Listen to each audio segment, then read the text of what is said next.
Good evening. Tonight is a beautiful, amazing night. Isn't that why you're here? To do what? To celebrate. To celebrate. To celebrate the biggest event in the world. The biggest event in history.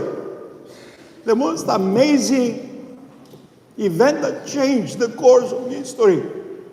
You know, before the year 33 AD, every peoples, every nation, every country, every religion sacrificed animals to their gods. They sacrificed animals. Do you know many who do it now?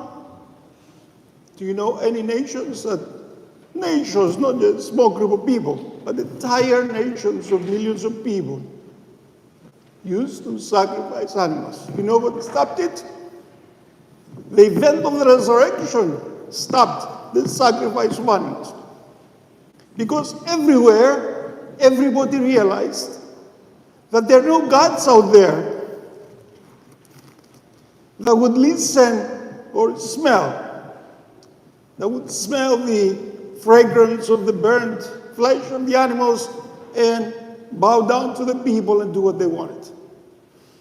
And this was done through the teaching of the apostles and the Christians of the centuries to come, because they revealed to the people, to the world, that there is only one God. And he became man and walked on earth among us.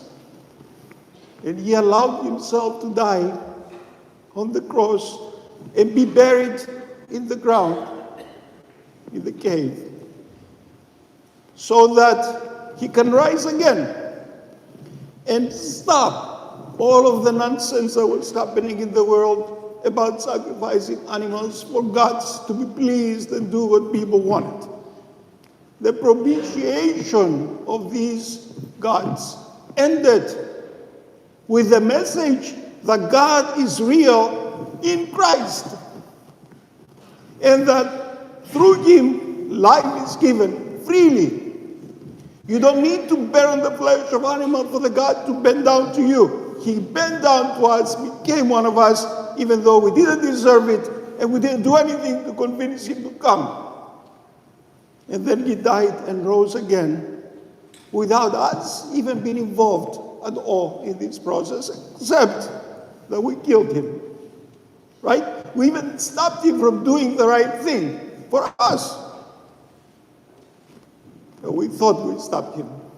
But it was all in his plan, because he was able, he is God. He's able to rise again, and tonight we're celebrating that resurrection. We change history forever. There is no one in the world that more things have been said about, that more books were written about, that more movies were created for, that more hymns were written for him. There is nobody in the world. I love when people would say, Jesus didn't exist. Well, if Jesus didn't exist, neither Plato existed, and especially Socrates, who never wrote anything. Okay? Socrates never existed. And yet, they believe in that. But they say things like this. Well, the resurrection of Christ is celebrated from the very beginning. Once the church formed into its organized form, the first feast they celebrated was the resurrection. And because I have still a few minutes, I'm going to give you a little bit of history just to complete this. The Jews, even after the resurrection of Christ, continued to sacrifice animals in the temple. They did. They sacrificed animals. And even the Christians went to that because they had nowhere else to go. The Jews who became Christians, who followed Christ, who believed that the Messiah had come. They went to the temple. They had no other place to go. They were Jews, right? But then God allowed the temple to be destroyed and forbade and still forbids for the temple to be rebuilt because he does not want the sacrifice of animals at that place again, ever. His son was sacrificed and he rose again and gave life to those who follow him, and that's the way it's going to remain until the end of the world. If you have any doubt about that, I'll tell you a little story. In about the year 370 AD, the emperor of the Roman Empire, who started as a Christian, decided to return and worship the gods of Olympus, the Greek gods, and the Roman gods. His name was Julian, the apostate. And we have a written record from his historian, who followed him everywhere, who describes what happened in Jerusalem at that time. Julian the apostate, in order to embarrass the Christians, decided to rebuild the temple because the prophets of the Christians said that when the temple is rebuilt, that will be the end of the world. That's what they were saying at the time.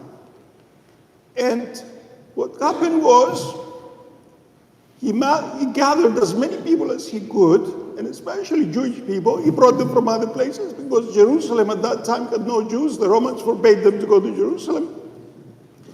And he brought them there, and he gave them money, and he said, rebuild the temple. So they started digging, bringing the stones up, whatever, gathering everything they could. And suddenly an earthquake happened, and the walls opened up, and fire came out and burned the people working there. This is Marcellinus, the historian. If you want to read it, look it up. Okay? Marcellinus, the historian, from the time of Julian the apostate. It's a historical account from a pagan, not from a Christian. The people fell into the walls, the fire burned them, they all got scared and ran and left Jerusalem, and the apostate Julian was embarrassed terribly. Eventually,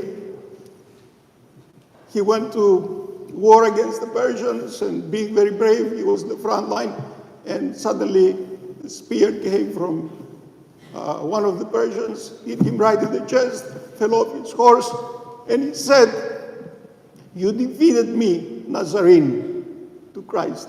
He fought Christ to the end of his life, and in the end, he admitted that he was defeated. So that's an aside for you to realize that the temple will not going to be built again. At the spot of the temple, there is a second most holiest mosque of the Muslims. And anyone who touches that mosque will create the ultimate end of the world. And I'm not saying that will scare you. I'm telling you that that will never happen, because nobody would dare touch that mosque ever.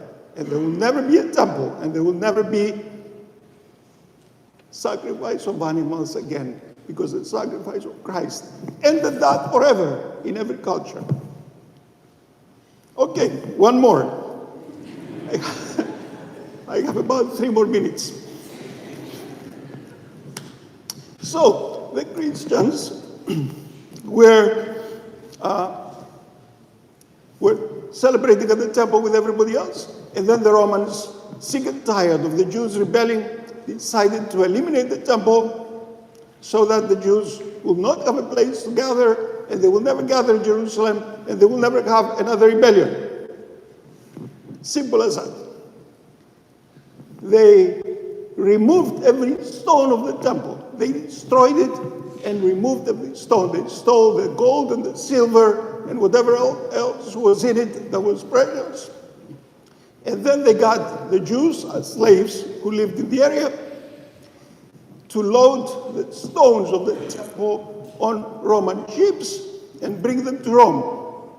And there they used the wealth, the gold, and used the stones to build an amazing structure still standing in Rome called the Colosseum, where the Romans were having fun.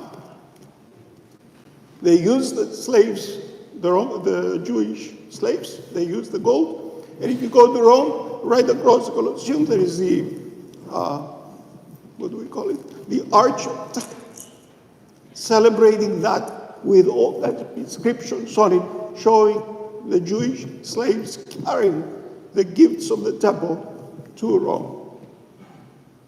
So, what happened after that? No more temple. The Jews went only to synagogues.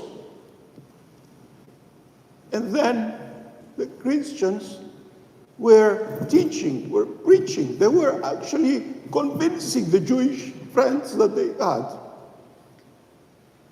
that their Messiah had come in the person of Jesus. And Jesus was risen from the dead. And the Jews were converting to Christianity. So the leadership of the Jews at the time realized that they were losing customers. They were losing their people. So they kicked everyone. They kicked everyone who confessed Jesus as the Christ, as the Messiah. They kicked them out of the synagogues. And the Christians ended having nowhere to go to pray. So you know what they did? They started building churches. Naos, we call these temples.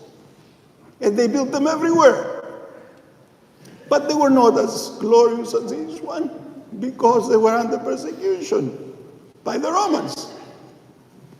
So they built simple buildings. And they began to celebrate their own feasts. They began to have their own calendar. And the first thing they set as a feast for the church was this feast we're celebrating tonight. The very first, the resurrection, the most important event in the history of the world is the resurrection. And gradually, slowly, with their faith, with their patience, with their ability to remain faithful to Christ, even through persecutions by the Romans, it took them another 200 years to be able to prevail in the Roman Empire. And once the Emperor Constantine gave them freedom, they just flourished everywhere. They took over the empire. It is as simple as that, because God wanted it to be exactly like that. And tonight, we have the ability where we are to freely worship Christ as God, to freely honor Him and honor His resurrection. And we are going to do it with every breath that we have, singing and glorifying Him and worshiping Him as God and thanking Him for what He did for us. Can we do it?